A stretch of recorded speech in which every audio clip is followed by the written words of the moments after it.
Hello, everyone, and welcome to another episode of Autism Stories. I'm your host, Doug Bletcher, the founder of Autism Personal Coach. Autistic people are the true experts of the autistic experience, and Autism Stories is where we interview autistic people to learn from their stories, experiences, and get their insights. If you would like to be notified about each week's episode of Autism Stories, we suggest you subscribe on your favorite podcast listening platform. We would also appreciate it if you could give us a positive rating and review, as it will help others to learn about autism stories. On today's episode, Nickolaus Kieper joins us to discuss being a Taekwondo instructor and his love of lightsabers. We hope you enjoyed today's conversation. Nickolaus, thanks so much for joining me here on Autism Stories. Yeah, thank you for having me here. I'd love to start off by learning, where does your story in the autistic community begin? I got pre-diagnosed when I was 2 years old. Got full diagnosis about 5 years old, and I've been beginning, therapy sessions. I've had speech therapy and all that stuff. So I've been having autism for most of my life. Your TikTok account says you're a lightsaber-obsessed autistic.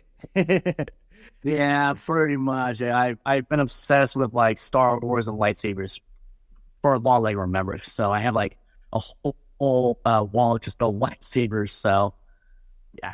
When you say you have a whole wall, how many lightsabers do you actually own? I own about 8 of them. So and I'm probably gonna buy some more. Where do you purchase them at? Just random places. Cons, Amazon. There's a couple of websites I go to in order to buy lightsabers, like Ultra Sabers and all that. I saw that you create some really cool videos in the dark with swinging multiple lightsabers at a time. It made me think about that could be a good way to get one's sensory needs met. Do you see lightsabers as a way for self-regulation for yourself or for some other people? A little bit of both. I like doing them because it helped me kind of regulate my sensory needs because pretty lights. And I also like doing it because, other people like lightsabers, and I try to make it as fluid as possible as I can. So that way people can enjoy it. And did that just come from your martial arts background? Oh yeah, a lot of it came from my martial arts background. I've been doing martial arts for I had to reboot my brain as soon as I asked that question. I've been doing martial arts for 18 years. I've done Taekwondo, I've done Kendo, I've done weapons, all that stuff. Something else creative that you did in these lightsaber videos was during Pride Month is you put different colored lightsabers on your wall to signify different LGBTQ plus identities. What's the significance of Pride Month for you? I'm pansexual, and my partner is trans man, and so I decided, it would be a great idea to just make lightsaber pictures with all the Pride Month flags, so I do that. And how many more lightsaber different colors do you need for there? Because there's a lot of different flags out there. Oh yeah.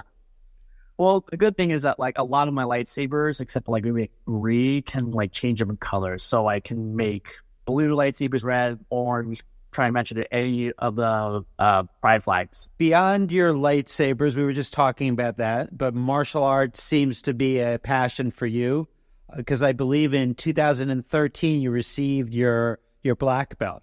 I was wondering if there's any ways your autistic experience impacted your process of earning your black belt. Yeah, I kind of did. I was very much hyper-focused on martial arts because that's all I did. I worked odd end jobs like retail and all that stuff, and martial arts was a very good way for me to kind of work towards something that was beneficial to my life, essentially. And you're a senior instructor in Taekwondo. What was it about Taekwondo versus other martial arts that you feel like you gravitate towards Taekwondo? It was pretty much, the reason why I gravitated towards Taekwondo was because the school I went to was all ages, essentially. My dad was actually my dad's idea to put me in a school where I can interact with other kids my age, because a lot of the schools either had kids who were too young or they had just old grown adults, and so just it was kind of a way for me to kind of socialize with the teenagers. It was a good way for me to kind of interact with people that had the same interests as I. Now, I'm always thinking about accessibility in our community, because I think so often things are not accessible for us as autistic people. So I'm wondering, in what ways do you feel Taekwondo could be more accessible, or Taekwondo instructors can do a better job of making, those learning experiences, those sessions more accessible to all people? That's a very good question. I've also worked with kids that have autism, ADHD, all that stuff. And I try to explain something in a way that I can understand. If I can understand it, then they mostly can understand it. I try to make it as fun as possible. It requires a lot of patience to teach kids martial arts, especially if they're autistic or they have ADHD or something like that. The way that I like to do it is I get excited, so I try to make it. I try to get excited about teaching things or learning things, and so in the hopes that they get excited about it as well. What things do you feel like people should know if they're interested in participating and learning about Taekwondo? No, there's no stress. If you get a technique wrong, it's not a big deal.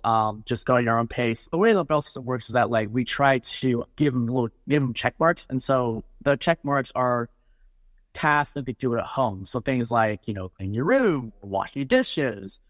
That will in turn go towards your next belt. The idea with that is that they're accomplishing tasks at home, so that way they can get their next belt at the school.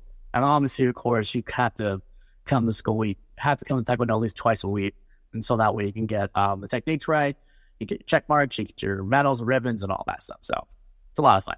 And you mentioned patience is required. Is that due to the complexity of a lot of motor movements? Yeah, it's a lot of it. It's a lot about motor movements. It's also a lot about, trying to get the kids focused, because the thing with working with children is that sometimes their focus kind of deviates from what's going on in the classroom. And it's kind of one of those things where find positive ways in order to get their focus back onto whatever it is to do it in the class. And then lastly, how can our listeners learn about you beyond this interview? Mostly just, I do my best. I am living my best life, and even though I'm autistic, I am a functioning adult, and I have my own job, I make my own bills, and all that. So, all right. Well, it was wonderful to get to know you. Thanks so much for joining me here on Autism Stories. Yeah, of course. Thank you very much for having me. Thanks so much to Nickolaus for the conversation. To learn more about Nickolaus, please check out the link in the podcast description for this episode. We always love hearing from you, and would especially love to hear from you relating to this episode on what interest in your life brings you purpose and connection with others. I would say personally for me that this isn't easy to come by, but one of those things that particularly relating to my interests that has absolutely brought me connection is my interest in podcasts, and specifically this podcast, and talking to all the amazing people I get a chance to speak to here on Autism Stories.